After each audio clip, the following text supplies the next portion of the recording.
Mesdames, Mesdemoiselles, Messieurs, bonjour et très bon réveil à vous tous. Excellente matinée, très heureuse de vous retrouver comme chaque mardi. Nous serons ensemble jusqu'à 9h30 et nous aurons donc le plaisir aujourd'hui de parler de la rentrée scolaire. Et oui, aujourd'hui, plus de 10 millions d'élèves des différents cycles de l'éducation nationale vont rejoindre les bancs d'école. Et oui, aujourd'hui, il pleut, c'est un temps pluvieux et j'espère que ça va nous porter à tous chance. On est très heureux d'avoir ces pluies. D'ailleurs, c'est pas Amel qui va nous dire le contraire dans un tout petit moment. Elle va nous donner les nouvelles du ciel. En tout cas, aujourd'hui, c'est aussi le premier jour de l'automne. On va aussi en parler avec Amel Aribi. Aussi, on aura donc nos invités. On parlera également beaucoup de cette rentrée scolaire, tout ce qui attend les élèves cette année, tout ce qui a été préparé pour la bonne rentrée scolaire 2021-2022. Avec des spécialistes, nous aurons une représentante, inspecteur central au ministère de l'Éducation nationale, qui viendra de Tizi Ouzou pour voir comment est-ce que a été préparée la rentrée scolaire du côté de Tizi Ouzou, avec bien sûr ces sinistrés, surtout les victimes des feux de forêt, ces enfants aussi traumatisés. On va parler un petit peu de toutes ces questions.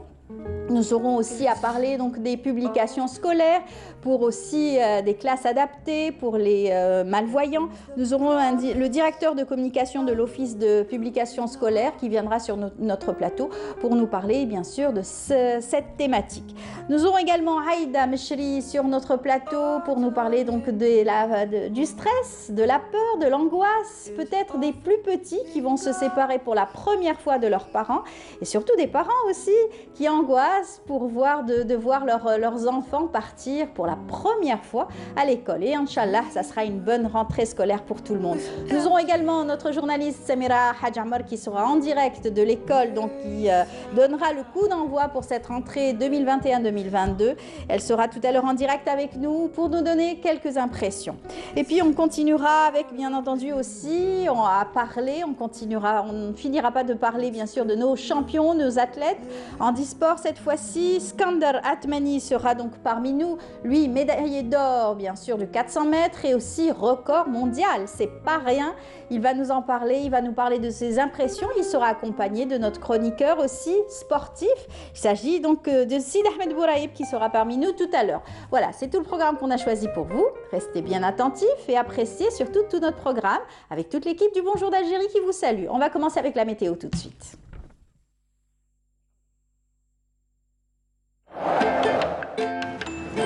La météo vous est présentée par Mobilis. Mobilis, أينما كنتم. Amel Aribi est là. Bonjour Amel. Bonjour Amel. Alors elle m'a donné l'information. C'est vrai qu'on est le 21, tout le monde sait que le 21 du mois de septembre, c'est le premier jour de l'automne. Et c'est la rentrée pour tout le monde. Oui, on commence bien aussi la saison. Ça commence bien. On était tous contents ce matin en voyant les premières pluies. Oh, c'est un plaisir. J'espère que ça va s'accentuer. D'ailleurs, c'est un BMS spécial. Exactement, une vigilance orange. Donc soyez très très prudents. Je vais citer tout à l'heure les wilayas concernés. Très bien, allez-y. Merci Amel. Bonjour à tous. Eh bien pour aujourd'hui, Météo Algérie a émis un bulletin météo spécial pluie, parfois orageuse et localement assez marquée. Des pluies aussi parfois accompagnées de grêle durant cette matinée jusqu'à demain matin 6h. Les wilayas concernés sont Chlef, Ain Defla, Tipaza, Alger, Blida, également Boumerdes, Tizi Ouzou, Béjaïa, Djidjel, Bouira et Médéa, où les quantités de pluie varient entre 20, 30, même 40 mm par endroit. Donc pour aujourd'hui, le ciel restera couvert sur pratiquement l'ensemble des régions côtières avec quelques pluies sur les régions de l'ouest, mais des pluies localement assez marquées sur le centre et l'est et même parfois accompagnées de chutes de grêle vers l'intérieur ouest et centre. Et soyez très très prudents, c'est des premières pluies, donc la chaussée va être un peu glissante, donc levez un peu le pied sur la vitesse et les vents aussi, à noter des vents assez forts durant cet après-midi près des côtes centre et est pouvant atteindre les 50 km/h. La moitié sud, excepté quelques pluies parfois orageuses vers le Bécharoua, le Nord Sahara, les oasis, et bien ailleurs le ciel restera partiellement voilé, souvent voilé par contre vers le sud-ouest et le Sahara central. Les températures, eh bien, quant à elles seront plutôt agréables pour la première saison d'automne, avec 27 degrés du côté de Annaba, 29 à Alger, 24 à Oran, également Relizane, 26 degrés à Tlemcen, 26 également à Djelfa, Batna, Constantine. Au sud, 35 du côté de Biskra, 34 à Béchar, 36 degrés à Gardaïa, 41 à Ilizi, 38 à Tindouf, 44 à Insalah et le maximum cette fois-ci à Drar, Borj Beji Mourtar avec 45 degrés. La mer aujourd'hui, eh bien, elle se montrera agitée sur les côtes ouest et est, ouest et centre, mais peu agitée sur les côtes est, avec des vents qui vont souffler entre 20 et 50 km/h sur les côtes ouest, 30 à 50 km/h sur les côtes centre et 10 à 25 km/h sur les côtes est de secteur est à nord-est. Et on va faire un petit tour cette fois-ci vers la partie nord de l'Afrique où le ciel restera partiellement voilé sur une grande partie du nord africain avec des températures assez agréables, 27 degrés à Rabat, 31 à Tunis, 35 à Tripoli, 41 degrés le maximum à Khartoum, 36 à N'Djamena, 37 à Nouakchott, en passant par les 38 degrés Niamey et Le Caire. Voilà, je vous retrouve tout à l'heure, juste après le journal télévisé de midi et d'ici là, très très bonne matinée.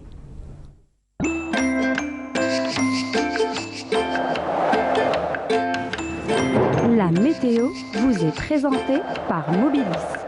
Mobilis أينما كنتم. Voilà, vous savez tout, ça y est, les parents sont déjà partis, les enfants aussi sont déjà partis, 8 heures.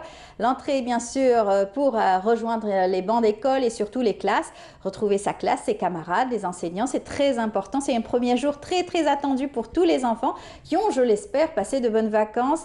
Et puis, comme vous l'a dit Amel, soyez prudents sur les routes, ne soyez pas pressés, bien sûr, levez le pied, comme elle l'a si bien dit, sur votre accélérateur. Et bien entendu, ce sont des chaussées glissantes. Surtout les premières pluies, oui. Ce BMS sera donc efficient jusqu'à demain matin, 6 heures du matin. Ouais. Voilà. Mais ça peut continuer, hein, donc... D'accord. Voilà. Vous avez quelques souvenirs de votre premier jour d'école? Franchement, premier jour, non, je n'ai aucun souvenir. Aucun souvenir. C'est bizarre. Oui, c'est bizarre. C'est ce que je me dis aussi. Vos frères et sœurs, peut-être? Je sais pas. Mais moi, personnellement... Les neveux, alors. Les neveux, Les neveux. Oui, mais moi, non. J'ai pas ce souvenir. Moi, c'est bizarre. Moi, j'ai un très Oui, vous me l'avez dit. souvenir excellent. J'étais toute contente d'aller à l'école, avoir un nouveau cartable avec plein d'affaires, etc. On est content quand on a des nouveaux cartables. On fait comme nos aînés, en fait. Exactement. Donc, j'étais pressée de faire comme mes sœurs. Un cartable neuf. Ouais. Et aller à l'école, retrouver son enseignant qu'on va garder pour toute une vie, Ça comme marque. étant bien sûr la maîtresse qu'on aimait beaucoup. Voilà. Exactement. Voilà. Ça Et marque bien notre en tout cas, enfance. on leur souhaite bonne chance à tout ce corps enseignant, les élèves surtout et les parents. N'angoissez pas trop, hein, c'est l'école, ça va reprendre tout doucement. Il y en a qui sont contents d'envoyer leurs enfants à l'école. Les vacances étaient longues. Les vacances étaient longues cette fois-ci. Et ben, en tout cas, merci beaucoup Amel. C'est moi qui vous Bonne remercie. journée. Bonne journée également. À tout à l'heure À pour tout à d'autres l'heure. bulletins météo. On vous D'autres infos. suivra à la lettre. Exact. En espérant Pour ce que les BMS. pluies résistent encore. Inch'Allah. Inch'Allah. Allez, on va vous laisser repartir avec une belle chanson. Avec Souvenir. Alors, Jordi, vous vous rappelez, fais pas ci, fais pas ça, c'est pour tous les enfants qui vont rejoindre les bancs d'école ce matin. Une belle chanson, allez, qui va vous mettre du punch. On se retrouve juste après.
retour sur le plateau. J'espère que vous avez apprécié donc cette chanson et surtout accueillir les enfants dans de très bonnes conditions. C'est très important. Les règles aussi, donc sanitaires aussi, sont à l'ordre du jour, bien entendu, et beaucoup de nouveautés pour cette rentrée scolaire 2021-2022.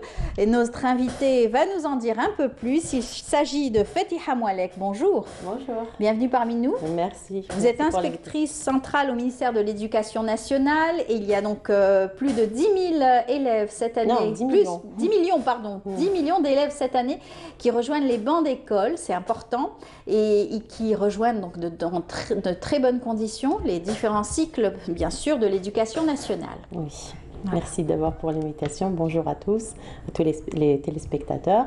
Donc, plus de 10 millions d'élèves vont rejoindre les bancs de l'école aujourd'hui. Oui. Donc, on leur souhaite beaucoup de santé, d'épanouissement, de progrès et réussite bien sûr. Inch'Allah. Et à nos chers enseignants aussi qui ont fait preuve de courage, d'engagement, d'abnégation pour la réussite de l'année dernière et bien sûr nous comptons sur eux pour la réussite de cette année aussi. Voilà, cette rentrée est assez différente de celle de l'année dernière. L'année dernière, il y avait donc beaucoup de peur, d'angoisse avec la crise sanitaire. Cette année, c'est un peu différent. On a appris à préparer les choses et prendre les devants. Oui, parce que cette conjoncture a été vécue l'année dernière, donc nous avons acquis une expérience probante pour justement la mise en œuvre du protocole sanitaire et pour la bonne rentrée scolaire. Voilà. C'est ça. Donc aujourd'hui, plus de 19 950, aux environs de 19 955 établissements du primaire vont accueillir les élèves du primaire et aux environs de 5 882 établissements du moyen et 2599 établissements du secondaire vont accueillir nos chers enfants. Lycéens, voilà. Alors, il y a beaucoup donc, de nouvelles infrastructures qui ont été aussi réceptionnées cette année pour l'année. Nous avons réceptionné près de 300 établissements du primaire, 87 établissements du moyen et 64 établissements du secondaire. Voilà, avec le ministère de l'Habitat conjointement. Voilà. Et donc ça a fait le bonheur aussi de nouvelles cités aussi qui ont accueilli donc ces enfants dans ces nouvelles écoles, bien entendu. Alors c'est très important parce que vous allez aussi nous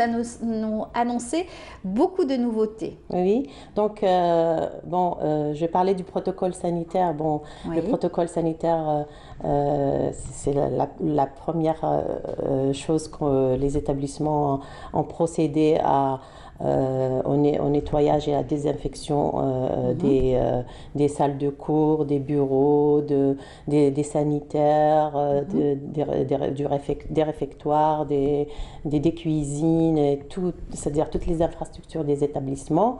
On va accueillir aujourd'hui, ou bien en ce moment je pense, les enseignants, les directeurs d'établissement. Voilà, vont accueillir les enfants à l'accueil, la prise de la température, port de bavette obligatoire, gel dans tous les coins des établissements. Aussi mise en place du plan d'assise en classe pour respecter la distanciation sociale. Je pense que pour le protocole sanitaire, c'est rodé. C'est rodé. Et puis, bien entendu, le premier cours est très important. Oui. Chaque année, il y a toujours un premier cours qui est dispensé selon, bien sûr, les directives du ministère de l'Éducation nationale. Et le contexte vécu. Bien sûr, et le contexte vécu. Donc, le cours d'ouverture va porter sur les catastrophes naturelles. Et l'objectif de ce cours, c'est d'installer une compétence du 21e siècle qui est la citoyenneté, donc qui consiste en la solidarité, le travail collaboratif, l'entraide, penser aux autres. Donc l'objectif surtout, donc c'est d'installer cette compétence. Voilà. Et puis bien sûr parler donc des régions qui ont été durement touchées par les récents feux. Beaucoup ne vont pas aller donc retrouver retrouver leurs camarades, quelquefois aussi des familles touchées. En fait, l'enseignant va choisir sa thématique. Oui. Donc, il a toute la latitude Oui. de choisir la thématique, c'est-à-dire la situation de départ, les activités, Très bien. les supports, les vidéos, Oui. Pour Expliquer. On revient dans un petit moment. On va aller retrouver notre journaliste qui est en direct depuis l'école, avec nous. Bonjour Samira Hadjamar. Bonjour Samira. Est-ce que c'est bon? On vous entend. Samira, vous êtes en direct avec nous. On va retrouver Samira dès qu'elle aura donc l'écoute. Elle pourra donc nous entendre. Elle nous parlera bien sûr de cette rentrée 2021-2022 en direct avec bien sûr le chef d'établissement et surtout les élèves dans leur classe dans un moment dès que ça sera donc rétabli. Alors on parlait donc de ces traumatismes, on parlait donc de ces enfants qui vont aller retrouver certains camarades aussi éprouvés. Voilà, elle est en train de parler. Ça y est, on la reprend. On y va. Samira, c'est à vous. Oui. Oui.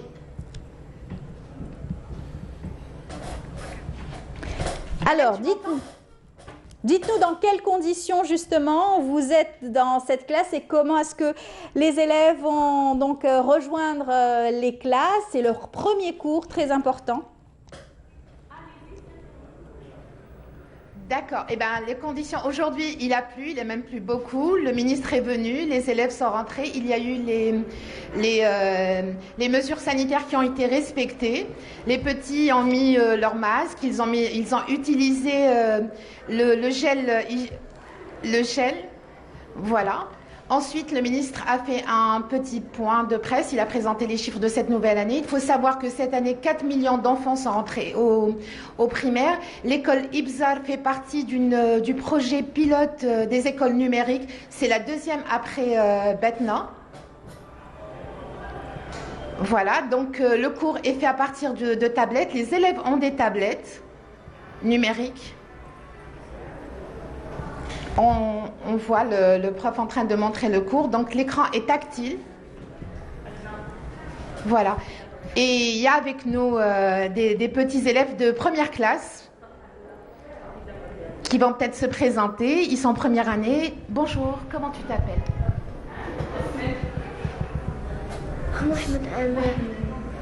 Ça va, c'est ta première année.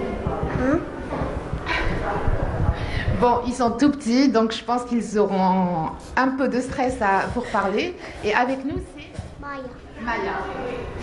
Bonne chance pour cette année, Maya. Voilà, Amel. Donc, la nouveauté, je pense que c'est cette école pilote qui est en numérique. Voilà, qui fait projet du numérique. Merci, Samira. Merci, en tout cas, on vous souhaite bonne chance, vous aussi, avec ces enfants, faites-les parler. On aura peut-être tout à l'heure de leurs impressions. Là, ils sont peut-être impressionnés par les caméras, par tout ce monde aussi venu les voir, surtout que c'est une première classe numérique, bien entendu. Il va y en avoir d'autres. D'ailleurs, notre invité va nous en dire un peu plus, justement, au sujet de ces classes numériques. Il va y en avoir 50 pratiquement. Oui, une dans chaque wilaya. Wilaya, Voilà, d'accord. Ça fait partie de ces nouveautés de cette année. Oui, si vous permettez, je vais revenir sur Bien le sûr, cours bien d'ouverture. sûr. Donc, j'ai dit que l'objectif, c'était d'installer une compétence du 21e siècle qui est la citoyenneté, donc, qui consiste en la solidarité, penser le respect de l'autre, aider les autres, fraternité, respect. Bien sûr, l'enseignant a toute la latitude de choisir une thématique des catastrophes naturelles, ou bien d'une pandémie, une crise sanitaire. Donc les activités aussi, vidéos, tous les supports, quoi, images, didactiques, voilà, c'est-à-dire il a le choix de choisir les supports, vidéos, images, les stratégies de mise en œuvre pour pouvoir identifier les élèves qui ont été fragiles, qui ont été affectés, et parce qu'on a un dispositif de prise en charge et d'accompagnement de ces élèves-là. Voilà, c'est très important Oui. justement de pouvoir les accompagner, qu'ils Oui. fassent une bonne rentrée Oui. scolaire, sans traumatisme, sans petits Parce bobos. que ces activités vont permettre à l'enseignant de voir leurs réactions, comment ils réagissent ça. face à, justement, quand on parle de toutes Oui. ces catastrophes, enfin de la thématique choisie, catastrophes naturelles. Donc, il va identifier les plus vulnérables. À travers des dessins peut-être, à travers Ça peut-être dépend. des réponses. Des réponses, il va leur donner c'est-à-dire le temps de débattre du sujet, d'échange, donner des solutions de prévention, C'est ça, c'est voilà. Et donc, nous, c'est très important d'identifier cette catégorie d'élèves parce qu'il y a peut-être des élèves qui ont été atteints sévèrement, donc il va falloir les prendre en charge. Oui. Donc, un dispositif de prise en charge et d'accompagnement des élèves des 3 cycles va être mis en œuvre à partir d'aujourd'hui. C'est ça. Donc, une fois ces élèves identifiés, donc on aura les listes de ces élèves-là. Il y a aussi une nouveauté, c'est qu'il y aura un questionnaire qui sera distribué aux parents des élèves du primaire, du cycle primaire et du cycle moyen, avec une grille de descripteurs. On a appelé ça une grille d'observation pour justement qu'ils observent leurs enfants et répondre à cette grille. Est-ce que l'enfant dort bien? Est-ce qu'il a des insomnies? Est-ce qu'il est agité? Est-ce qu'il refuse de manger? Est-ce qu'il refuse de travailler? Est-ce qu'il pleure? Est-ce que son horloge biologique est bien réglée? bien réglée? Donc il va nous répondre justement. Il va renseigner cette grille et bien sûr on aura les listes de tous ces élèves-là qui seront remis aux conseillers d'orientation qui sont au niveau des établissements. Bien. Donc là, c'est nouveau. Oui. C'est nouveau. Alors restez avec nous, on va continuer sur ces nouveautés. On va voir ensemble le portrait d'un petit écolier qui va donc à l'école. Donc il s'agit de l'écolier Iliad Sid Ahmed. C'est un reportage signé Leïla Menaïcha. Un enfant qui joue est un enfant épanoui. Visiblement, c'est le cas d'Iliad, notre petit écolier de 7 ans, qui apprécie chaque petit instant avant sa rentrée scolaire. Entre jeux de société ou de construction, seul ou avec ses amis, la lecture reste son plaisir favori. Les vacances, je suis partie dans un hôtel avec une grande piscine, avec mon copain et ma copine. Après, je suis venue à la plage. J'ai joué un peu chez ma mamie. Je suis partie chez ma cousine un peu. Et j'ai dormi chez mon copain. Et je suis partie plusieurs fois au parc. Ma tante est venue. Elle m'a ramené mon sac à dos. C'est elle qui a ramené le méga artiste aussi. Elle m'a acheté plein d'autres choses pour la rentrée scolaire. Et maintenant, je me prépare pour la rentrée. Hâte de retrouver ses amis et les bancs de l'école, Iliad nous invite dans sa chambre et nous fait découvrir ses préparatifs pour la rentrée scolaire. Cartables, livres, cahiers, trousses, tout y est. Enfin presque. On va acheter les stylos et les crayons papier et les autres trucs qu'on va choisir parce que les autres affaires, c'est maman qui doit choisir. Heureux de retrouver son école, il faut quand même se protéger et protéger autrui du coronavirus. Pour me protéger du coronavirus à l'école, c'est eux qui m'ont dit de colorier ces affiches-là. Et on porte des masques, on met du gel. Toutes les tables sont à 1 mètre et on s'approche pas. C'est tout. Ah oui, il y a des traits pour voir quand on fait le rang pour aller dans la cantine ou quelque chose. Il y a des traits hekda pour que personne ne se voit. Enfin, pour que personne est prêt. Des projets pour l'avenir, Iliad en a plein la tête. Mais celui qui lui tient à cœur est vraiment unique. De devenir un magasin pour les pauvres. Explique-moi. Ça veut dire que les gens qui sont pauvres vont pas payer. Et les gens qui ont de l'argent, ils payent. Avant de se quitter et laisser notre petit élève apprécier ses derniers moments de vacances avec maman, Iliad a voulu passer un petit mot aux élèves et aux enseignants. J'espère qu'ils ont passé des bonnes vacances. J'espère que tout le monde va avoir des bonnes notes. J'espère une bonne rentrée pour tous les enfants. Il y a un million de trucs à dire.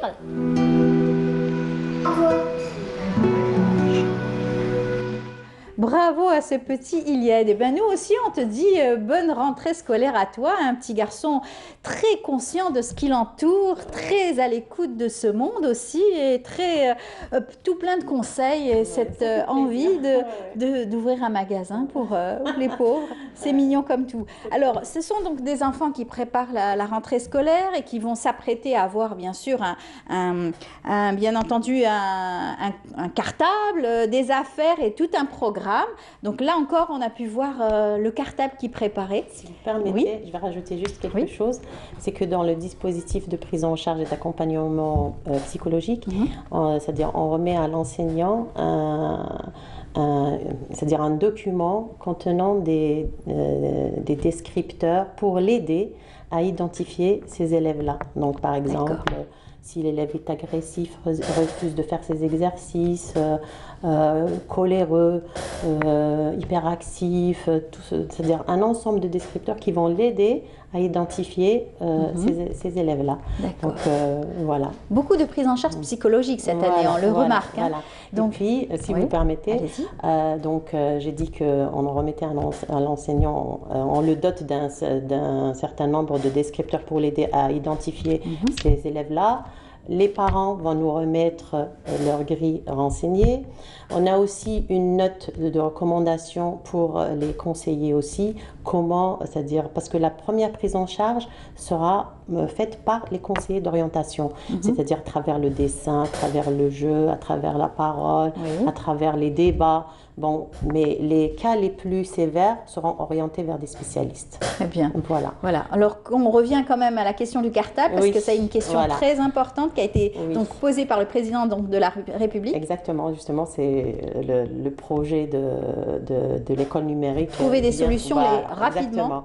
Donc pour l'instant, nous avons lancé des campagnes de sensibilisation à l'allègement du cartable, donc auprès des inspecteurs, des directeurs, des enseignants, des parents qui vont jouer un grand rôle dans l'allègement du cartable, animation d'émissions dans les radios locales par les inspecteurs, les enseignants, les associations des parents d'élèves, tout le monde.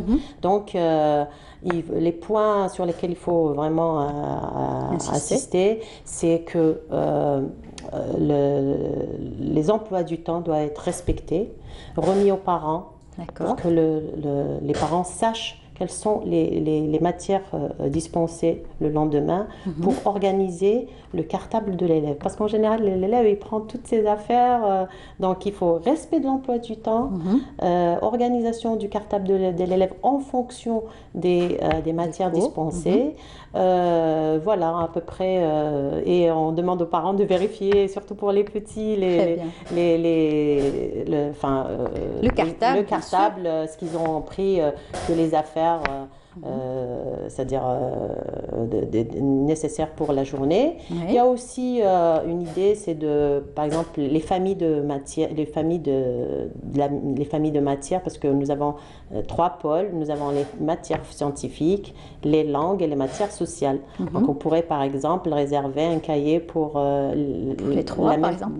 La même famille de matières, c'est-à-dire on va prendre par exemple les mathématiques et l'éducation technologique et l'éducation scientifique et technologique, avoir le même cahier par exemple. Voilà, donc c'est des campagnes de sensibilisation pour justement essayer de trouver des solutions efficaces. Parce qu'en général, l'élève il vient avec toutes ses affaires dans le cartable. C'est beaucoup. Donc on demande aux parents de vérifier, surtout pour les petits. Ils ne savent pas encore, ils ne font pas la différence. Il y en a d'autres qui sont un peu feignants, donc ils veulent pas changer. Bon, il y a ça, il y a des élèves qui veulent prendre toutes leurs affaires. Ils sont inquiets. Ils sentent une sécurité, je ne sais pas. C'est vrai. Et il y en a qui sont feignants, comme vous dites, ils prennent toutes leurs affaires. Donc, le rôle des parents sera très important. C'est ça. Alors, la nouveauté aussi, c'est l'ouverture de classes pour les autistes. Des classes adaptées aussi. Oui. De toute façon, on en parlera aussi avec le ministère de la Solidarité nationale. Ouais. Vous vouliez ajouter autre chose? J'ai dit que, bon, toujours dans l'allègement du cartable, donc le projet du président de la République, c'est l'école numérique. Donc, nous avons lancé 50 écoles numériques, une école dans chaque wilaya. Nous avons déjà eu une expérience, une évaluation donc, qui a été positive. Donc, Inch'Allah, ça sera un projet qui donnera... Très bien. Alors, on revient sur l'inauguration et le lancement officiel donc, de la rentrée scolaire 2021-2022 avec le ministre de l'Éducation nationale et bien sûr l'inauguration de cette nouvelle école, surtout à Braz. Voilà. On le voit avec les élèves.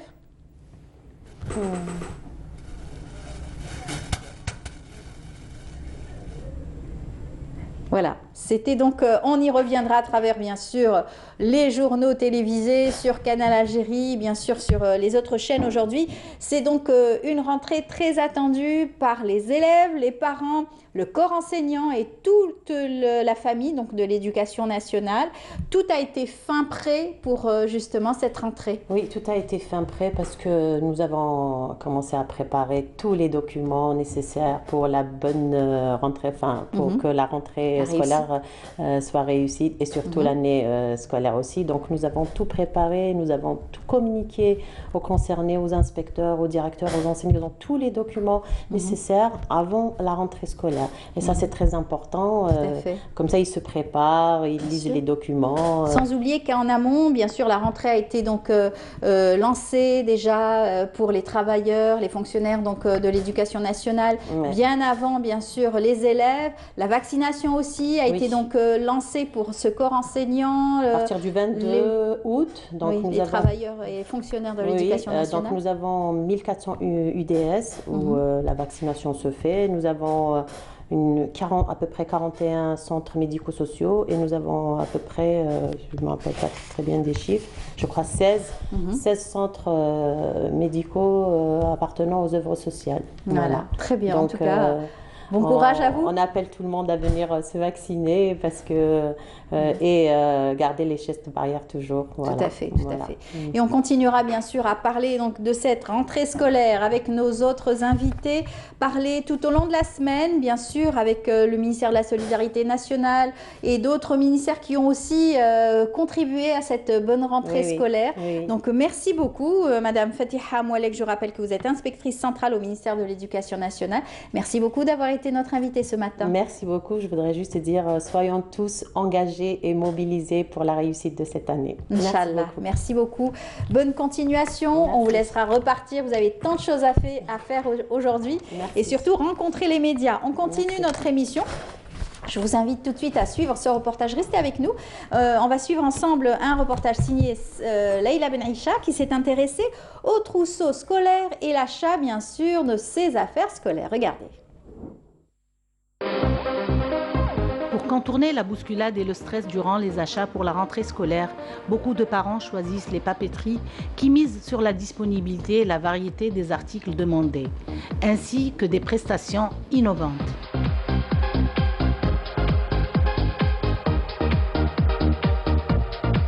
Nous avons déjà commencé à la préparation de la rentrée depuis le début du mois d'août, on va dire, en menant en place commençant par les choses principales, donc tout ce qui est entre autres les sacs à dos, les trousses, et puis les accessoires qui vont avec. Ensuite, via la communication à travers les réseaux sociaux, ou pour attirer le plus de clients. La nouveauté, c'est on a mis en place un site e-commerce pour permettre aux gens qui ne peuvent pas se déplacer d'acquérir des fournitures scolaires.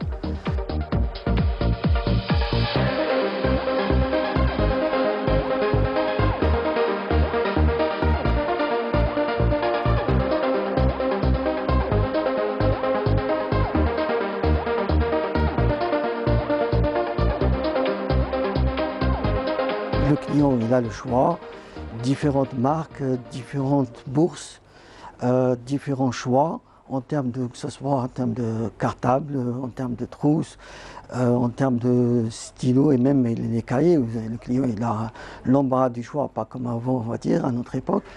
Et vous avez à partir, on va dire, de 30 dinars jusqu'à 400 dinars le cahier. Outre les fournitures classiques, une gamme de produits d'hygiène s'impose dans le trousseau scolaire de l'élève. Vu la situation actuelle, c'est très important d'acquérir des produits d'hygiène, on va dire. Donc tout ce qui est gel hydroalcoolique, les bavettes aussi. On a des bavettes pour enfants, pour adultes, pour leur permettre d'être en toute sécurité au niveau de l'école. Donc on a même acquis des lingettes désinfectantes pour leur donner la possibilité de désinfecter les tables et leurs fournitures au niveau de l'école afin qu'ils soient en toute sécurité. Du simple crayon au sac à dos branché, les petits clients affichent une certaine exigence dans leur choix. Je suis ici pour choisir mes affaires scolaires. J'ai déjà choisi le cartable, la trousse et les stylos et l'ardoise. J'ai acheté le gel et les lingettes. Et pourquoi ça? Pour l'hygiène. J'ai acheté déjà un cartable et la plupart des fournitures, une trousse, des stylos, des crayons, des gommes. Oui, j'ai tout ce qu'il faut par rapport à l'hygiène. J'ai le gel, les lingettes, le spray hydroalcoolique et les bavettes et tout. Pour les parents, difficile de joindre l'utile à l'agréable pour son enfant quand il s'agit de débourser. Mais on finit quand même par céder devant leur choix. De retour sur le plateau, vous avez pu voir et faire les choix, bien sûr, de ce trousseau scolaire. C'est très important. La liste va encore s'allonger, je suppose, aujourd'hui, après ce premier jour. Mais il faut bien aussi remplir les cartables avec les livres scolaires. Nous allons tout de suite parler justement de cette disponibilité donc des livres scolaires au niveau des établissements et comment se fait la distribution. Et bien, pour nous en parler, nous avons avec nous Monsieur Yassine Mira. Bonjour. Bonjour. Bienvenue parmi nous. Merci à vous. Bonne rentrée scolaire, vous aussi, on va vous le dire. Hein. Oui, comme tous les fonctionnaires donc, du ministère de l'Éducation nationale, tous ceux qui travaillent pour cette rentrée scolaire aussi. Tout à fait. Oui, alors je rappelle que vous êtes donc directeur assistant du directeur général chargé de la communication. Voilà, chargé de la communication de l'Office des publications scolaires. Voilà, j'y arrive. Alors, vous êtes avec nous pour nous parler justement de cette disponibilité des livres scolaires à temps pour cette rentrée. Tout à fait. Donc, sous l'encadrement du ministère de l'Éducation nationale, l'Office national des publications scolaires, comme chaque année, nous donne rendez-vous à nos élèves et aux parents pour mettre à leur disposition donc, le livre scolaire sur les 3 niveaux. Donc cette année, je rassure tous les parents et les élèves que le livre scolaire est nettement disponible donc, comme les années précédentes au niveau des établissements scolaires. Et pour cette année, donc, on a rajouté donc, on a innové, on a rajouté d'autres canaux donc, de distribution. Oui. Donc pour une première, donc, on a une convention avec l'opérateur Jumia, donc, où on a une boutique au niveau de leur base donc, sur Internet. Donc le livre scolaire est commercialisé via le net. Oui. Donc on a donc toutes les séries, tous les livres, et ils sont vendus au prix conseillé, c'est-à-dire c'est au même prix vendu que ce soit dans les établissements ou ailleurs. Oui. Donc les prix sont affichés donc, sur les couvertures des livres. Donc, et les livres donc, sont acheminés aux parents donc, via donc, leur livreur. Donc à 150 dinars donc, la livraison. Et on trouve que c'est un prix très raisonnable, oui, tout à fait. Voilà, ça comme une première mesure. On a aussi agréé 1070 libraires à l'échelle nationale. Donc, encore, c'est une mesure qui nous permet d'être sûr que le livre scolaire est possible via plusieurs canaux. Très bien. C'est une nouveauté cette année hein, pour la distribution avec Jumia justement. Oui, tout à fait. Avec Jumia, c'est une nouveauté. D'abord, pour dématérialiser l'opération. Oui. Donc, on a opté pour la vente en ligne parce que elle permet donc d'éviter le rassemblement, le groupe, surtout en temps de pandémie, c'est vrai? Oui, voilà. Et d'ailleurs, les parents ont vraiment aimé la proposition. On a vendu, donc Jumia a vendu près de 80 000 livres jusqu'à présent. Oui. Et donc on est dans le pic. Et voilà, donc... c'est vrai que chaque année, l'angoisse des parents, c'est de justement la disponibilité des ouvrages. Et quand les cours commencent, on est là à chercher donc, le livre chez les aînés, chez les voisins, chez qui a l'ancien livre, etc. Cette année, donc, tout sera fin prêt pour permettre à tous les élèves d'avoir leur propre livre. Ah oui, pour vous annoncer que le chiffre de près de 80 millions de livres, c'est un chiffre qui est vraiment suffisant, nettement suffisant pour répondre aux besoins et aux attentes de nos élèves. Donc c'est pour ça que je vous dis que Jumia et les libraires, les points de vente et les foires qu'on a organisées, on y arrivera. Oui. D'ailleurs, le livre scolaire de culture, moi j'appelle tous les parents pour qu'ils ne s'inquiètent pas, le livre scolaire est disponible. Voilà. Le livre scolaire est disponible. Tout à fait. Il n'y a aucun souci. Très bien. Alors vous avez parlé justement donc, de la disponibilité des ouvrages dans les librairies. Eh bien, on va avoir l'avis des libraires tout de suite à travers ce reportage signé Samira Hadjamar. On se retrouve juste après. À quelques jours de la rentrée scolaire, nous sommes allés faire un petit tour chez les libraires, histoire de voir comment ça se passe cette année pour le livre scolaire. Nous avons été surpris cette année par certaines conditions commerciales que l'Office a appliquées. Ces conditions commerciales qui ne nous permettent pas d'être libres dans l'acquisition de ces livres, qui exigent certains protocoles que nous dénonçons. Ce protocole qui est dans un seul sens, dans le sens de l'Office vers les librairies. Après Hussein D, nous sommes allés voir du côté de chez Click à Mohamedia. Ça fait 2 années, nous avions un contrat avec l'ONPS. Ce contrat-là offrait déjà 15% de remise et de marge bénéficiaire. Cette année, cette marge a été divisée par 2. Avant, nous avions la possibilité de retourner l'invendu. Ça veut dire que le livre était en dépôt-vente. Cette année, ça a été refusé, madame.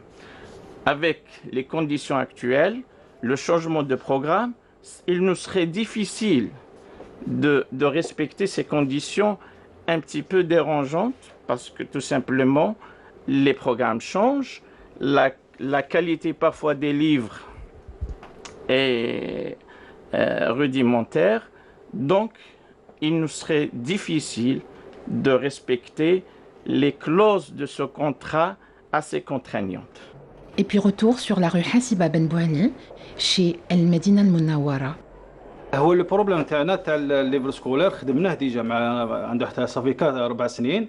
وشنو فاش لقينا البروبليم لا مارش تاعو الفايده تاعها قليله والبيع تاعها من دا كي خلاص كي تما يكملوا لا رونتي سكولار يدخلوا ويكملوا الاخر تاعهم في لو روتور تاعها كي تبقى لنا السلعه ما فيهاش لو روتور تما تبقى لك هكذاك. هاو لو بروبليم تاعها وما فيهاش يعني تما ما فيهاش معاونه من عندهم ولا تما يعني شغل تحس بالليك تما تبيع ولا دبر راسك. هاو المشكل تاعنا. Le constat est là, l'impact de la Covid-19 sur les libraires est sans appel. Une aide de la part de l'Office national des publications scolaires pourrait inverser cette situation. Voilà, on a pu avoir l'avis donc des libraires et vous êtes encore avec nous. On va voir l'avis cette fois-ci donc de l'Office des publications scolaires et tout le dispositif qui est mis en place au niveau donc de cet office. Tout de suite à travers ce reportage encore une fois de Samira Hadjamar.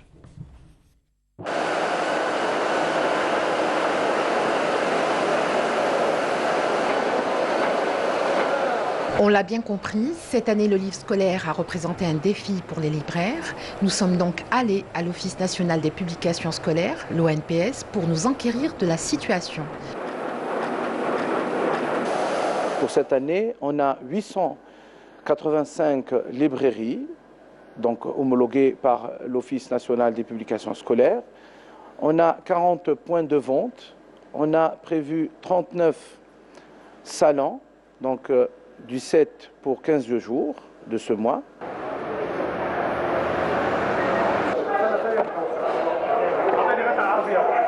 Les libraires, c'est nos partenaires, ils sont incontournables. Je les rassure, et d'ailleurs dans le contrat, c'est bien mentionné que les livres seront restitués dans le cas où il va y avoir un changement dans les programmes scolaires. Et comme on dit, les bons comptes sont les bons amis, font les bons amis. Donc pour ce qui est de leurs revendications concernant le dépôt-vente, nos portes sont ouvertes et on garantit donc la continuité donc, de la vente du livre scolaire. Nous voici rassurés, plus que quelques jours avant la rentrée qui s'annonce très prometteuse. Voilà, c'était juste avant la rentrée, ça y est, nous y sommes. Et les livres sont déjà distribués, ont été achetés aussi par certains parents. Et bien sûr, on les retrouve au niveau des librairies. Alors, on a eu donc deux avis, ceux des libraires et ceux donc de l'Office des publications scolaires. Oui, tout à fait. Donc, les 1000, quand on vient de l'annoncer, donc jusqu'à présent, on a agréé 1070 libraires. Donc on considère que c'est un chiffre considérable, donc le feedback est favorable, donc la revendication des libraires, pardon, donc elle est justifiée par l'Office parce que en fait le livre scolaire, pour votre information, il n'y a pas une grande marge dessus. C'est ça. Voilà, c'est un livre scolaire qui est destiné pour répondre donc aux attentes d'élèves, donc à une prestation donc noble, donc on n'a pas vraiment un revenu assez large dessus. D'accord. Donc les invendus aussi, voilà, ils s'en plaignaient également. J'arrive. Ouais. Donc les libraires, nous on prend en charge la restitution des livres dans le cas où il y aurait un changement dans les programmes scolaires. D'accord. Vous voyez. Donc ça c'est un engagement de l'Office. Maintenant, pour ce qui est, donc j'ai dit, les bons comptes font les bons amis. Nous aussi, comme on respecte bien sûr la profession du libraire et de l'effort qu'il fait. Aussi, l'Office, il a des obligations, il a des charges. Donc, on a essayé de faire de notre mieux pour leur donner une meilleure, je dirais, marge possible. Donc, c'est ce qui a été fait. Et la preuve, on a eu quand même un feedback assez important, c'est qu'on a eu 1070 de libraires agréés. Très bien. Donc, vous voyez que les libraires ont répondu favorablement à la proposition faite par l'Office. Et nous, au niveau de l'Office, on considère toujours, ils le resteront pour toujours, c'est nos partenaires et ils sont incontournables parce que ça permet d'élargir donc les canaux de distribution. C'est très important pour que le livre arrive partout, dans toutes les régions d'Algérie, bien sûr, chez l'élève, dans son cartable, à disposition. On en a agréé dans les 4 coins de notre pays, d'Algérie. Donc on a au sud, à l'est, au centre, à l'ouest. Donc je les rassure encore pour qu'il n'y ait pas de... Donc l'Office reprendra les livres qui sont aptes à être changés, plutôt qui vont être changés ou dans le cas où ça change. Oui, voilà. Et c'est très important de parler de la distribution, parce que comme vous le savez, l'Algérie est un continent, donc ça va un petit peu partout et très très loin, même à Hingezem, comme le dit notre rédacteur Yazid. Alors, il y a aussi la disponibilité donc, de ces livres pour les non-voyants. Comme chaque année, il y a cette édition en braille qui est disponible pour les élèves. Excusez-moi, juste, permettez-moi de donner un complément d'information. Donc, on a Jumia, comme je l'ai dit, on a aussi les libraires agréés et on a aussi organisé des salons. Donc, on en a prévu 39, donc ils sont opérationnels, donc du 7 au 21. Très bien. Donc, pour une période de 15 jours.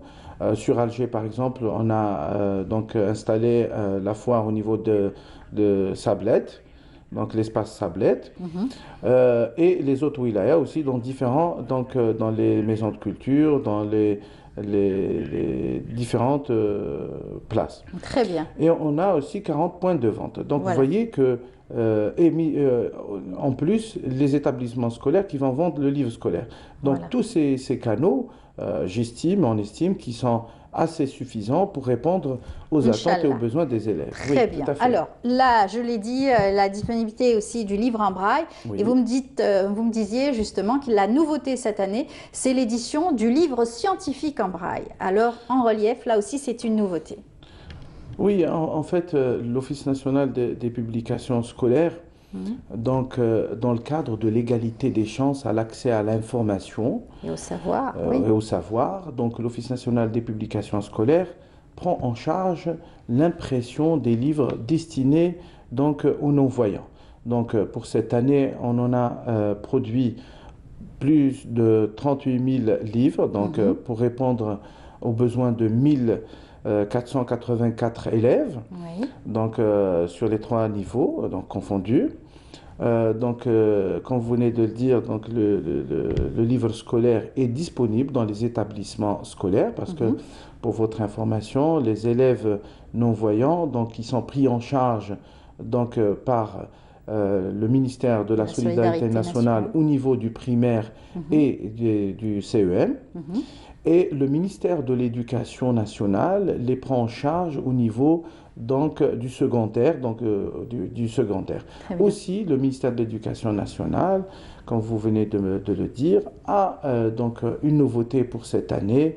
D'ailleurs, ça a été annoncé par le Conseil donc, des ministres. Le livre scolaire en braille scientifique est disponible. Très bien. Il rend la vue aux non-voyants parce qu'il permet d'avoir l'égalité des chances à l'information, donc au même titre que ses camarades. Très bien. Et comme vous le savez bien, donc ces livres, donc on a sur le plan pédagogique, il y a une commission qui a pris en charge donc de l'élaboration de cette adaptation. Très bien. Et cette adaptation, elle est faite donc pour ce qui est des livres en relief, donc sur un papier spécial, donc qui montre donc en relief en 3D donc tout ce qui est inhérent au dessin. Oui.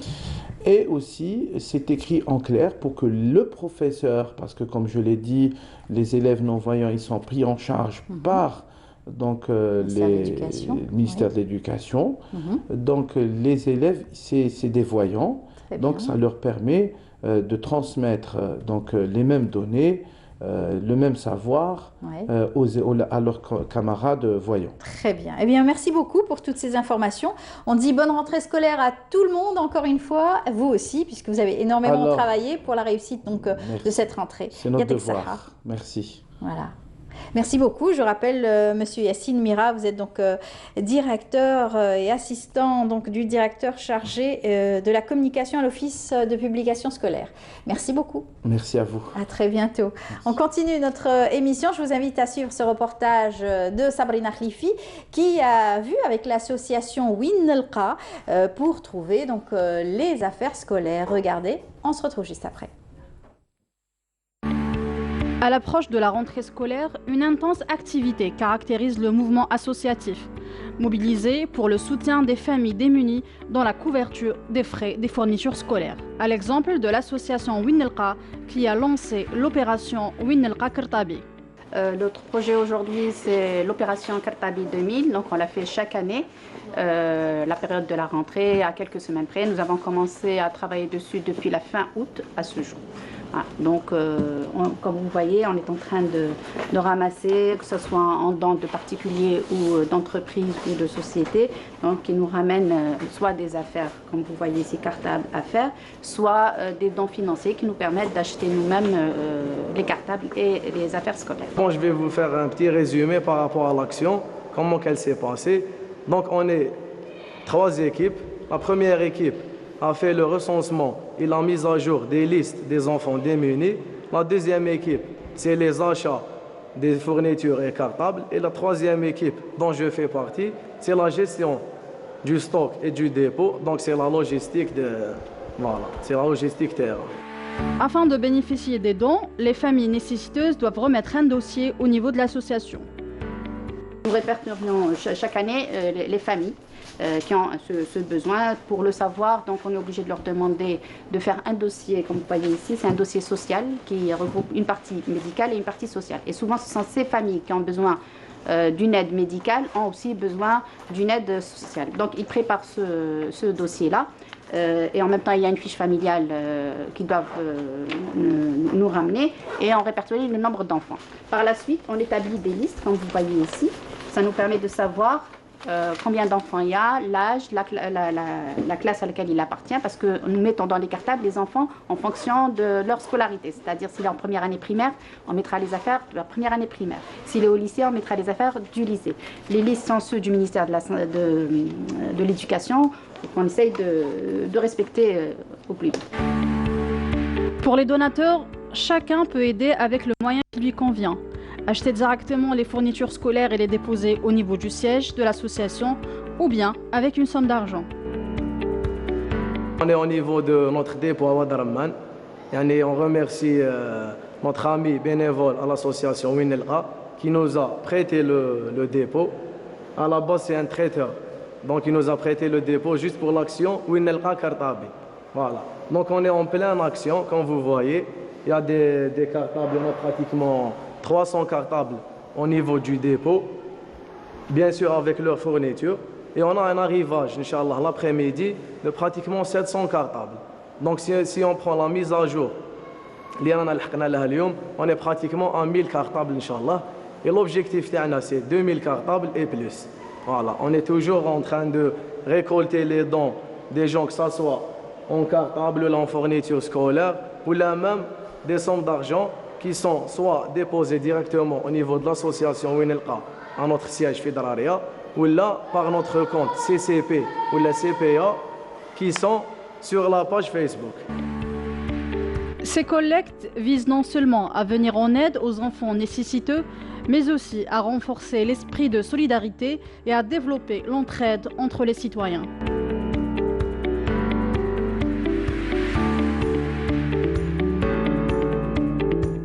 De retour sur le plateau et puis on dit bravo à toutes ces âmes charitables surtout qui s'inquiètent et qui ont fait un énorme travail de collecte et de rassemblement.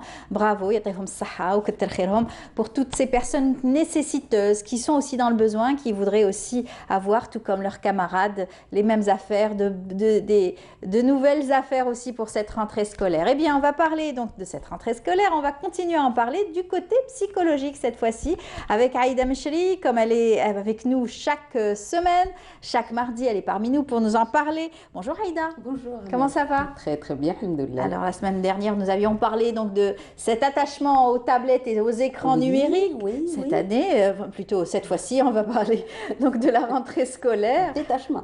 Détachement cette fois-ci de ses parents, de sa famille, de son environnement proche et surtout pour les tout petits. Absolument. Aujourd'hui, vous êtes tout en fleurs pour la rentrée scolaire. Tout à fait. Qu'on partage la joie, les couleurs et la gaieté avec ses parents, ses enfants et puis de vivre un tout petit peu cette période assez critique. Il y a une anxiété dans l'air comme ça, une angoisse, des parents qui sont là anxieux à préparer, à accompagner, ils ne savent pas trop comment, surtout si c'est par la première fois. Vous savez, c'est tout un apprentissage. J'imagine ce matin aussi, surtout s'ils n'avaient pas vu la météo de la veille.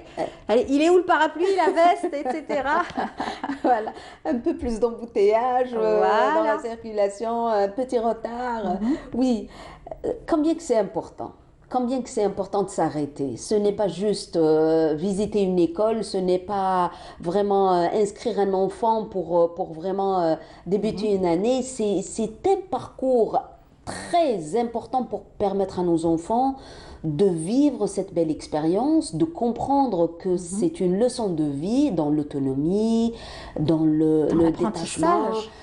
Absolument. Oui. Et vous savez, ça se fait généralement avec l'accompagnement, en sécurisant, avec une parole d'adulte, dans la construction, ce n'est pas comme ça, au tout venant, ça ne vient pas comme ça au pif. On ne peut pas jeter l'enfant seul dans ces expériences parce que pour la simple raison, on ne sait pas comment il va le vivre dans la relation avec les autres, les camarades. C'est une étape charnière. Absolument. Justement, ça va le marquer toute vie. sa vie.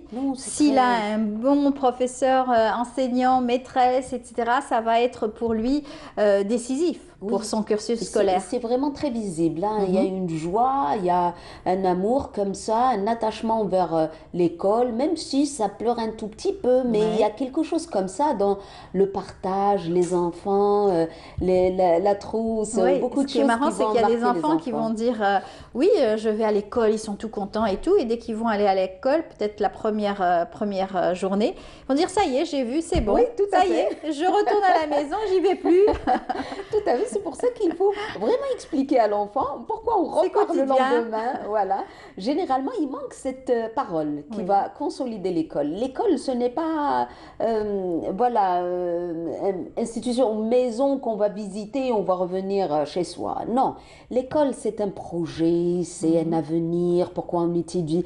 Les parents doivent prendre le temps pour pouvoir expliquer à leurs enfants que c'est dans l'apprentissage, c'est l'école qui va nous donner, c'est un avenir, c'est un rêve, qu'est-ce que tu pourras devenir demain. Il faudrait que l'école continue à rassurer l'enfant, que ce soit donc le même contexte de protection, d'amour aussi prodigué par l'enseignante et tout. C'est très important d'être bien entouré. Très important. C'est pour ça qu'il faut probablement apprendre à canaliser un tout petit peu notre anxiété, notre rapidité dans les réponses. Vous savez, les enfants souvent glissent des phrases, des questions comme ça, juste pour comprendre comment on va vivre, à quelle heure vous allez venir, comment. Ce n'est pas le moment de clasher, d'extérioriser un tout petit peu la difficulté des adultes eux-mêmes. Vous savez, la relation avec l'école, elle reste à vie. Hein.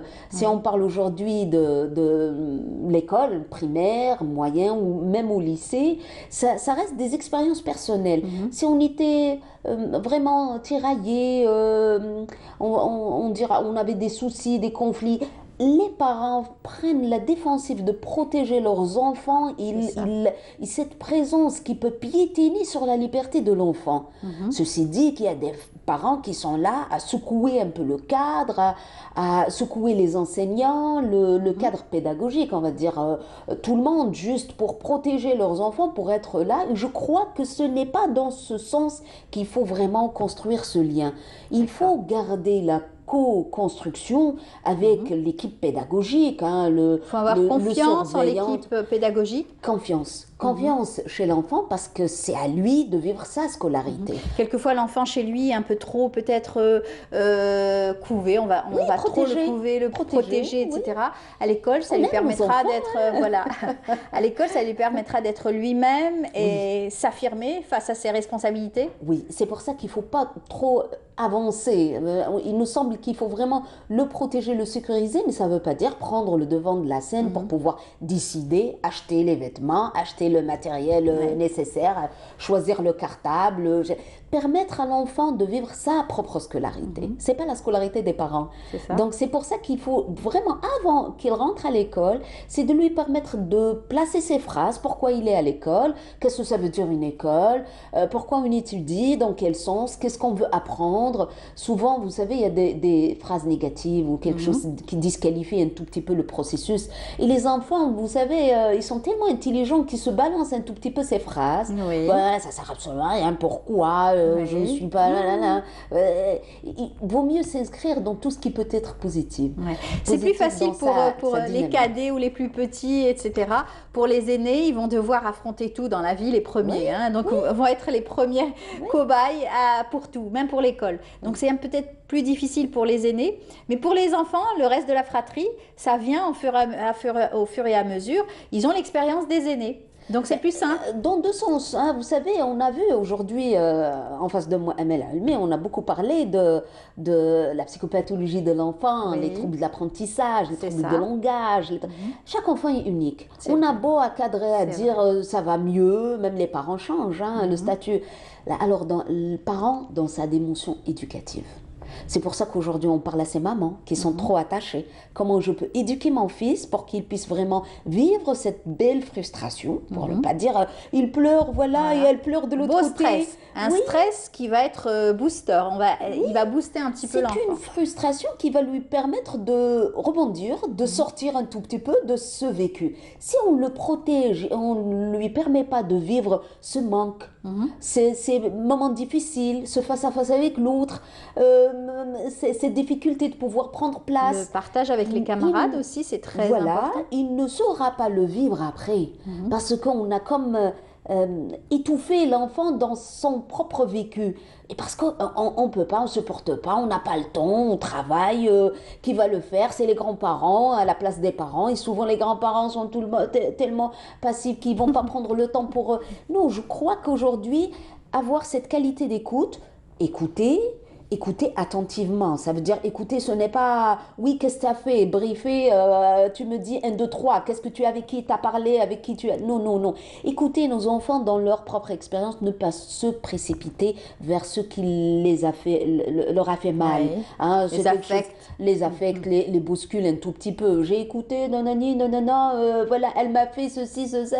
Il n'y a pas de souci. On peut écouter, accompagner, permettre à l'enfant de rebondir un tout petit peu, d'expliquer combien que c'est important de pouvoir garder le silence, respecter l'ordre, respecter une salle avec ses objets. C'est très difficile de faire accepter cela à un enfant qui va pour la première fois à l'école. Et surtout, ce sont aujourd'hui des générations différentes, totalement différentes. Absolument. Avec bien sûr cet enfant roi qui est de plus en plus présent dans les familles, dans les foyers aujourd'hui, et qui sont peut-être plus vulnérables face à cette sévérité, peut-être rigueur dans les classes. Vulnérables d'un côté, impulsive, rapide, hyperactive de l'autre. On peut retrouver aussi des enfants qui sont là à bouleverser tout le monde, à s'imposer, à écraser les petits, les timides. Parce que c'est l'enfant roi. Voilà, donc je crois qu'il faut vraiment lire les comportements doucement et donner à l'enfant le temps de pouvoir vraiment vivre ses larmes, ses cauchemars nocturnes, ce malaise. Il va peut-être refuser de s'alimenter, il va faire une petite fièvre. Ça dépend comment les enfants ils vont vivre un tout petit peu ce détachement, cette période critique, mais aux parents de vraiment allez, ils s'inscrivent, ils prennent leur force pour pouvoir vraiment permettre à leurs enfants de vivre ça. La nouveauté justement cette année au niveau donc des écoles, le ministère donc de l'Éducation nationale a mis donc des fiches spéciales pour les enseignants, pour les parents, pour permettre aussi aux conseillers pédagogiques de pouvoir déceler dès les premières journées, premières bien sûr cours, les premiers cours, déceler les carences, peut-être les difficultés de ces enfants. Donc on va devoir répondre à certaines questions, que ce soit les parents au niveau donc du foyer et à l'école aussi. Oui, je crois que c'est très bénéfique si on veut vraiment accompagner les enfants à besoins spécifiques ou les enfants qui ont un trouble de l'apprentissage, les enfants qui ont un trouble de langage. Vous savez, souvent les parents hésitent un tout petit peu, ils ne savent pas trop que c'est les 10, mais les parents hésitent un tout petit peu dans le souci de comprendre, d'accompagner un peu leurs enfants. Alors pour eux, c'est un peu compliqué de frapper à la porte des professionnels, des psys pour dire est-ce qu'il est autistique par exemple, est-ce qu'il a des traits d'autisme, est-ce qu'il a besoin des TH, est-ce qu'il a un trouble de l'apprentissage, un trouble de langage particulier. Alors pour eux, voilà, non, il suffit juste de l'accompagner, de le voir, et je crois que la rentrée scolaire, elle démasque tout ça, elle dévoile un tout petit peu. C'est pourquoi c'est très important. L'épreuve, ces moments très critiques pour pouvoir vraiment inscrire les enfants et puis de cibler son niveau réel, comment il va vraiment s'inscrire. On n'oublie pas les traumatismes aussi dans les familles, les décès, etc. C'est vrai que chaque année on en parle, on continuera à en parler d'ailleurs, et même l'école a été donc prise en charge, surtout pour les personnes victimes des différents des feux, les récents feux dans les différentes régions d'Algérie. Voilà, les incendies. Merci beaucoup Haïda, on est arrivé à la fin. Un petit souvenir de votre premier jour? Non, j'ai toujours aimé l'école et je continue. Assidu. J'aimerais bien revenir quelques années en arrière, revoir Haïda toute petite avec un tablier, un cartable. J'imagine pas. Non, je garde une très belle image et j'essaye de transmettre ça à mes enfants et aux enfants qui m'entourent. Et il faut aimer, c'est un bon partage. Voilà. En tout cas, bonne rentrée scolaire pour vos enfants et à tous les enfants, bien sûr, qui vont aller rejoindre les bancs d'école cette année. Yatek Sahal, Haïda. À la semaine prochaine. Inch'Allah. On continuera à parler, bien sûr, d'école et de rentrée, eh bien, on continue à vous faire vivre quelques bons souvenirs. Cette fois-ci, flashback, retour en arrière dans les années 62. Bien sûr, l'Algérie était indépendante et c'était les premières rentrées scolaires donc de l'Algérie et des Algériens petits qui allaient rejoindre les bancs d'école. Regardez, c'est un reportage signé Sophia Chouban.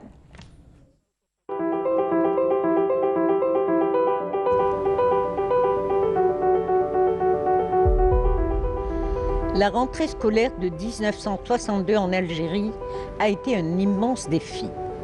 Le recensement de l'époque a enregistré près d'1 million d'élèves qui devaient rejoindre les bancs de l'école dans des conditions particulières.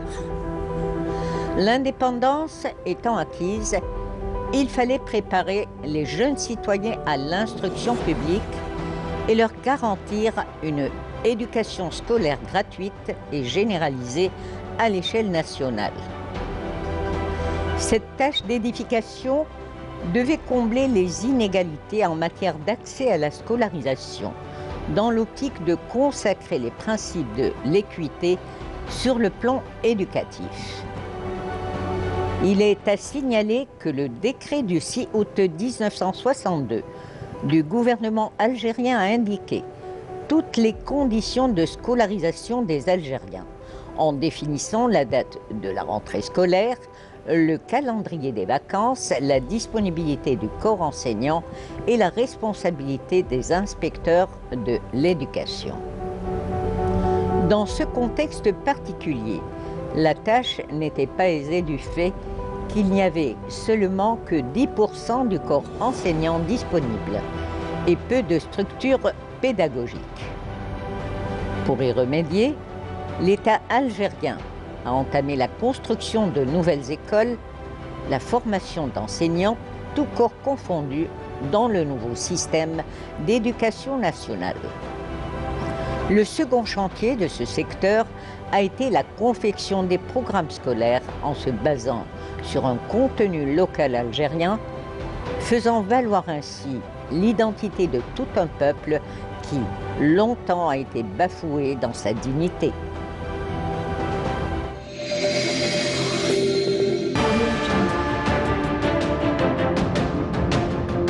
Enfin, une peinture algérienne aux normes internationales.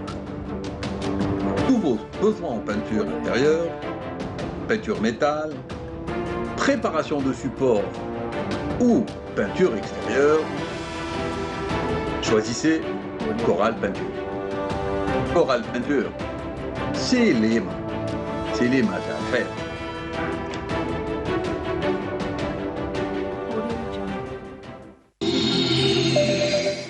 Voilà, à présent, nous allons parler sport et nous avons la chance d'avoir notre deuxième champion. Ça fait 2 fois qu'on reçoit des champions sur notre plateau, champion handisport donc de 400 mètres. Eh bien, il s'agit avec nous de Skandar Atmani. Bonjour et bienvenue. Bonjour, ravi d'être parmi vous.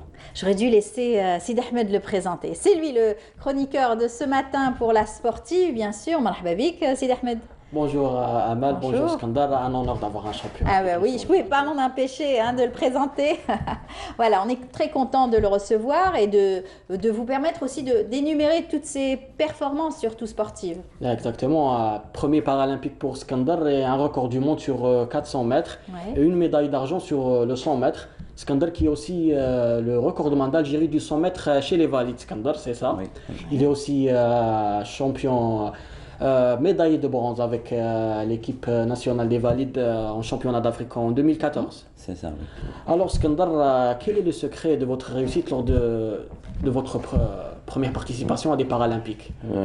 Je dis le sérieux, le travail. Peut-être pour donner une petite image, pendant 9 ans d'entraînement jusqu'à maintenant, j'ai raté peut-être 2 entraînements. Pendant 9 ans. Oui. Ouais. C'est montrer l'assiduité, le sérieux. C'est ça, oui. Même si on est doué, on a des capacités, mais l'entraînement ou le travail, c'est bosser. Oui. Il faut vraiment bosser parce que ça va pas, peut-être ça va donner, parce que pendant 9 ans, peut-être tu vas faire 2-3 bonnes courses, qui vont tracer ta carrière. C'est ça, ça n'arrive pas au hasard. Hein. Ça n'arrive pas au hasard. Voilà, c'est bien sûr à force de bras et de travail, bien sûr acharné, de sacrifice surtout. C'est sûr, oui, surtout le sacrifice. Voilà. Ouais. Surtout avec la pandémie du Covid, tout s'est arrêté, le sport s'est arrêté pendant un très long moment, donc ce n'était pas facile. Les Jeux paralympiques ont été reportés, donc est-ce que ça vous a perturbé, Skandar? Peut-être à un certain moment ça m'a perturbé, avoir des objectifs par exemple et ça va tarder pendant un an. Ça dérange un petit peu, mais j'ai pas arrêté peut-être l'entraînement. Comme je le disais, j'ai raté aucun entraînement pendant le Covid. Je me suis entraîné sur le goudron. Même les stades étaient fermés, je me suis entraîné sur le goudron. On a sauté sur les barrières, on a tout fait pour s'entraîner. Ouais. Genre j'ai fait une saison dans la rue. Wow, ça a été difficile. Oui, parce que j'avais l'objectif de gagner, j'avais l'objectif de faire une performance. Ouais. Donc même si ça va tarder une année, mais quand même, je vais... Et d'avoir été sélectionné, ça aussi c'était une...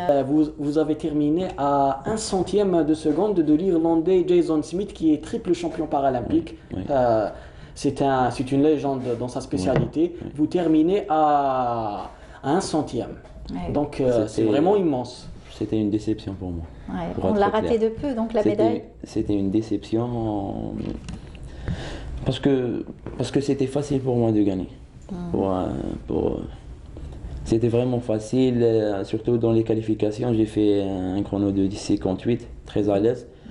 J'ai voulu faire le record du monde. Peut-être j'avais un petit truc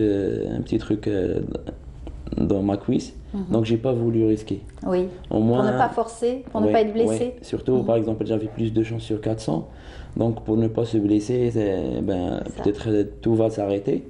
Donc j'ai voulu, comment dire...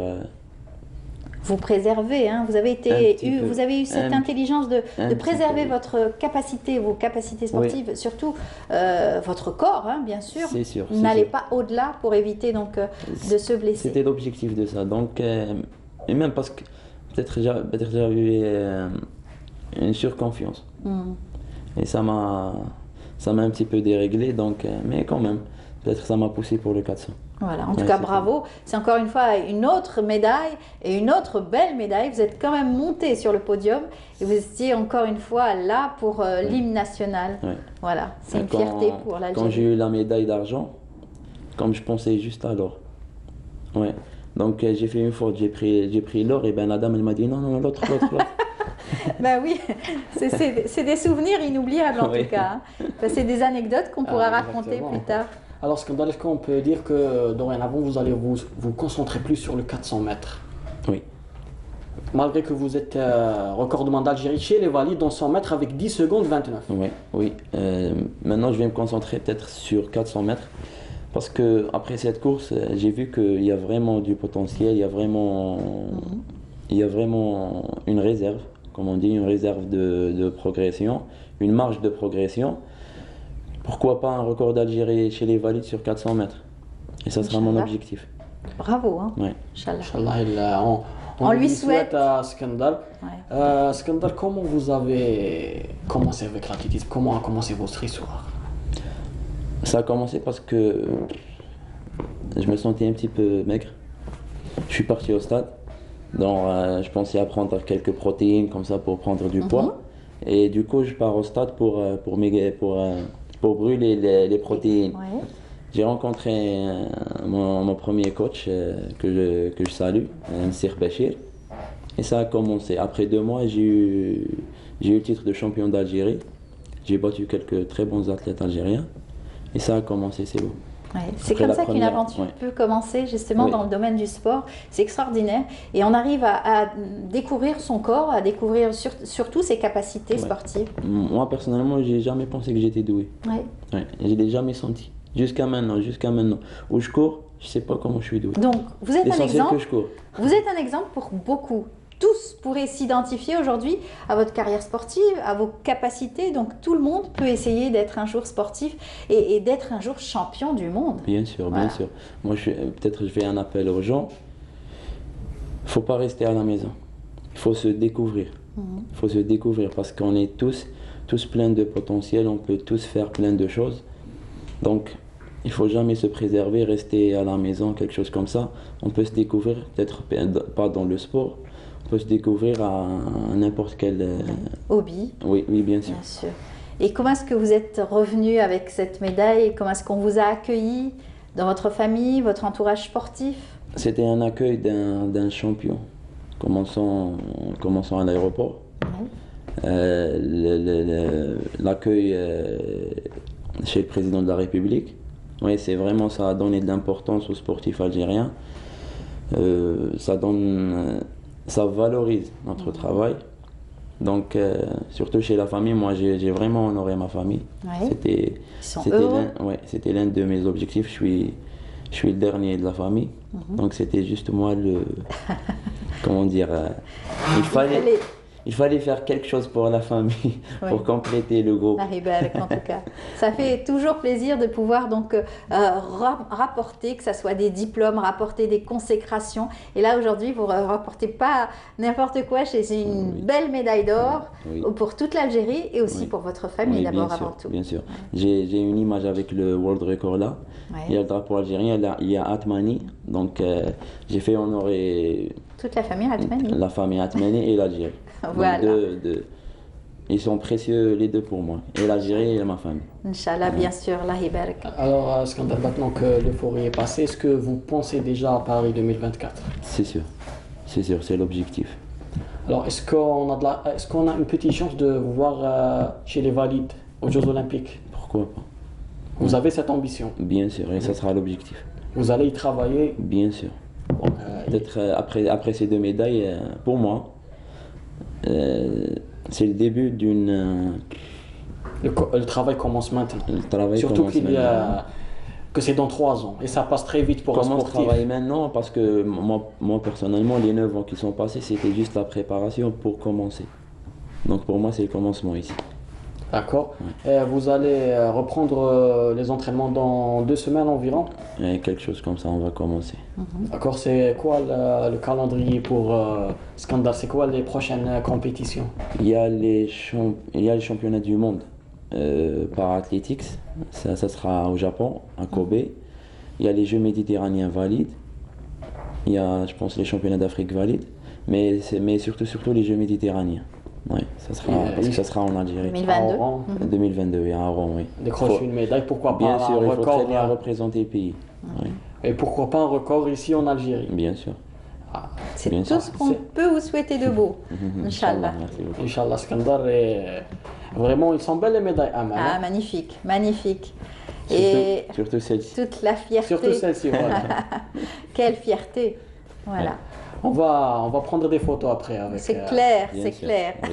Et on est heureux pour tous ces athlètes, bien sûr, qui nous ont fait honneur à travers, bien sûr, leurs performances sportives et qui ont fait retentir l'hymne national algérien partout à travers ce monde. Et surtout, tous ces athlètes venus aussi pour la première place, essayer de décrocher cette première place avec une médaille d'or. Pourquoi pas?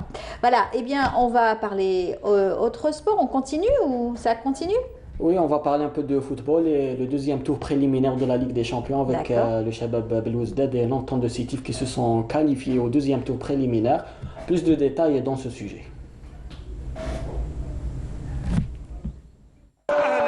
Mission accomplie pour nos 2 représentants en Ligue des Champions d'Afrique. Devant à tout prix remonter 3 buts d'écart, les Sétifiens démarrent fort et ouvrent le score dès la 3e minute de jeu par le malheureux Sawaneh, qui envoie le ballon dans ses propres cages. Les poulains d'El Kouki accentuent la pression et doublent la mise par la nouvelle recrue Ben Ayed.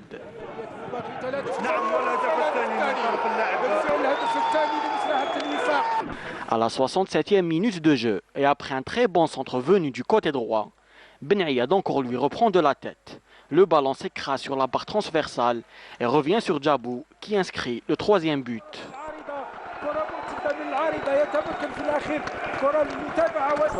La qualification se joue lors de la séance de tir au but qui s'ouvrit aux Sétifiens 5-4. Au même moment, au stade Omar Hamadi de Boulourine, le Shabab de Belouizdad était opposé au Nigérian d'Aqua United. Les champions d'Algérie ont attendu la 71e minute pour ouvrir le score par Khalfallah. À 7 minutes de la fin du temps réglementaire, Nesser délivre les siens avec le but de la qualif inscrit sur penalty.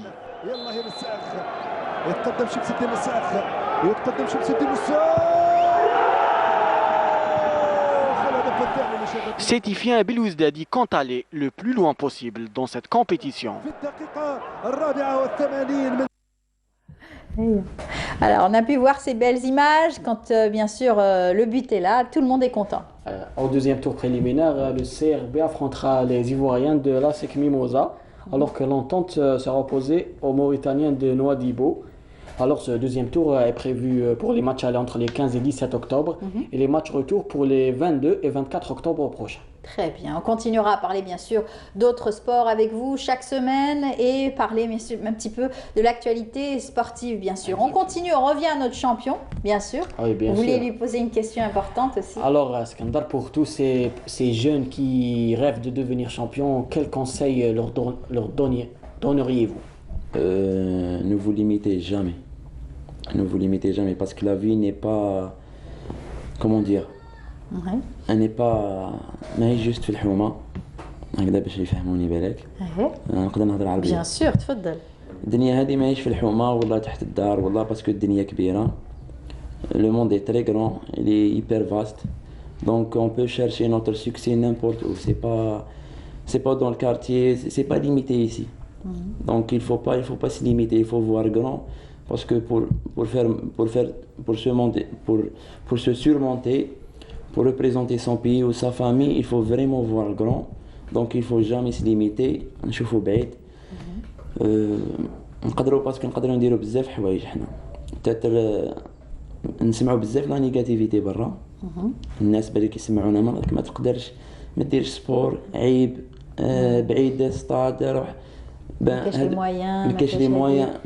Ça vous a pas empêché, les stades étaient fermés, vous avez continué à vous entraîner? Même s'il n'y a pas de moyens, on va pas le cacher, il n'y a pas de moyens. بصح pourquoi pas? Moi je suis un champion, تقدر تكون champion, اي واحد فينا يقدر يكون champion. بعد نجيبوا لي moyens للناس واحد اخرين.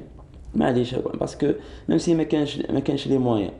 الحاجه اللي تنفعك تكون ما كانش لي moyens تخليك انت كشخصيتك تقوى باسكو سي بون على بالك بلي ما كاينش اللي يعاونك بصح تنجح دونك هذا راح les résultats sont là. il faut juste chercher les résultats, faut pas chercher les moyens. on peut sortir هيك والله كاين لي moyens بصح ما مش ناجحين. دونك لو بروبليم راهو في الانسان كي يحب حاجه مهما تكون اي حاجه on peut la dépasser. Vous avez choisi un sport individuel. C'est encore une fois peut-être pour prouver encore une fois vos performances à vous. C'est sûr. Depuis que j'étais petit, je voulais être quelqu'un. Vous allez le marquer, hein, en tout cas. À travers, et vous avez. Je voulais être quelqu'un et pour ne pas être égoïste, مانيش حاب juste أنا نكون quelqu'un. كل واحد فينا يولي quelqu'un. باش نبنيو جزائر جزء قوية.